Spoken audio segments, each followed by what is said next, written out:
So we're at this lookout place next to my house. That's the view right there.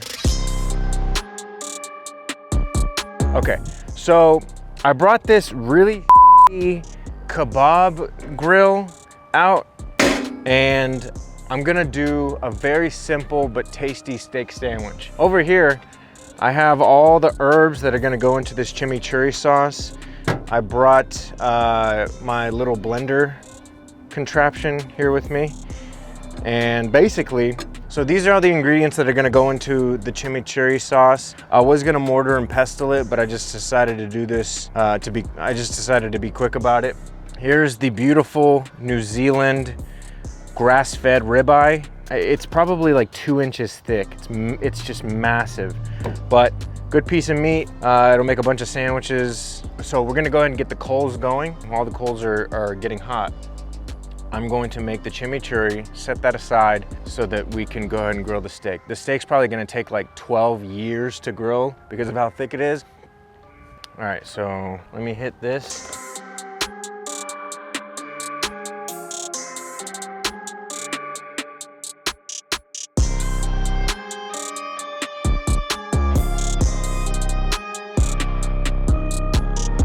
So while the coals are embering, we're gonna do a classic, semi-classic chimichurri. Typically you'll see red onion. I'm using shallot. You hear that dog? He's just a dog trying to do his thing, just trying to get a bark in, you know? So anyway, gonna go ahead and, this right here is flat leaf parsley, Italian flat leaf parsley. As far as amounts go, just use however much you want. There is no playbook on this. Just throw in there, blitz it up, taste it. If it doesn't taste good, if it doesn't taste the way you want it to taste, just continue to add ingredients until you get that desired outcome that you're looking for. Gonna go ahead and throw in a good amount of salt. Gonna do some red wine vinegar, just a touch. We're gonna use a ton of extra virgin olive oil. If you think it's too much, add more. So far, I have 5 cloves of garlic. I have 4 bulbs of shallot. I have fresh parsley, and I have fresh oregano. And the last thing is, I'm gonna add fresh cilantro. Get a little lemon juice going.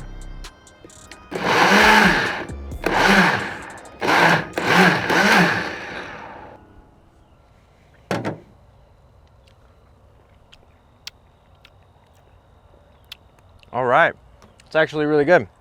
I'm gonna add a little more salt. Man, you can really taste the oregano in there. It's got this like almost like floral taste to it.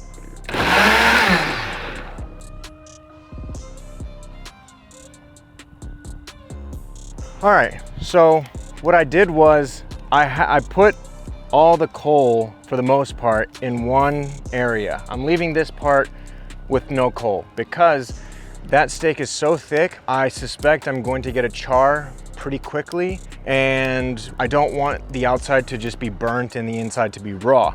So once I get the char, I'm gonna move it over to this side and just let it slowly roast.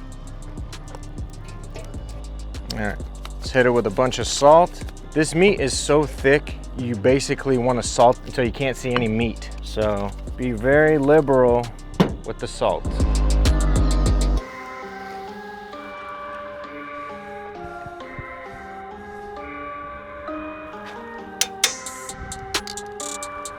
All right, steak's rolling. As you can tell, we have introduced some lighting. It is getting dark very fast. We totally lost the sunset, and you know, it is what it is. We planned for this anyway, so that's why we got a nice little light going. Show them what's going on beyond the light. So this steak will probably take every bit of 30 minutes to cook all the way through, but once it does, it's gonna be totally worth it. Remember, this is an Australian grass-fed cowboy ribeye. Beautiful.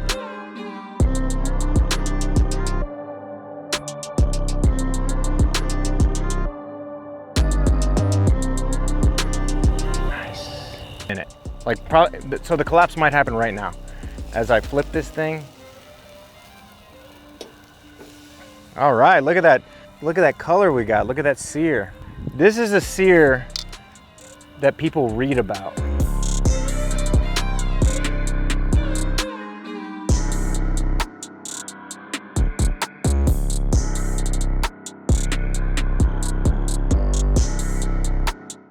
All right, so while the steak's cooking, I'm going to toast this lovely, pillowy ciabatta. But first, I'm gonna give it a small drizzle of olive oil. Not too much because there's plenty of olive oil in our chimichurri. That's gonna end up going into this bread anyway. So for now, I'm just gonna, just a little bit, just for a little taste, And gonna hit it with a little bit of salt too. And I got mostly the salt everywhere else except for the bread, but that's okay. So perfectly toasted, and once the steak is rested and sliced, we're going to hit it with some chimichurri. Even though the chimichurri looks like pesto, this is not what it's supposed to look like. It probably looks like this because I used that blender. Typically, how the legit G way, gangster way to do chimichurri is to use a mortar and pestle.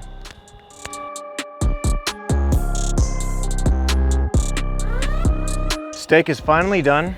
We're gonna let it rest for a good 10 minutes. Normally I would go 5 minutes, but it's really thick. So 10 minutes. Let's go ahead and cut the bone off.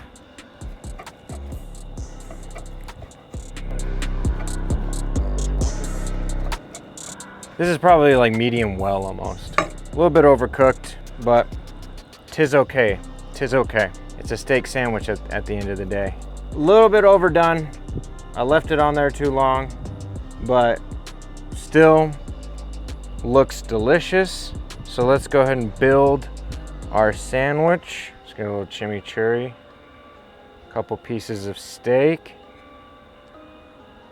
a few more fatty pieces in there, a little more chimichurri on top.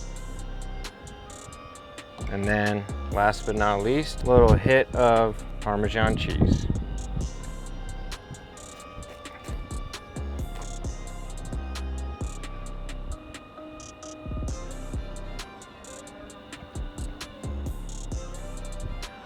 All right, cheers.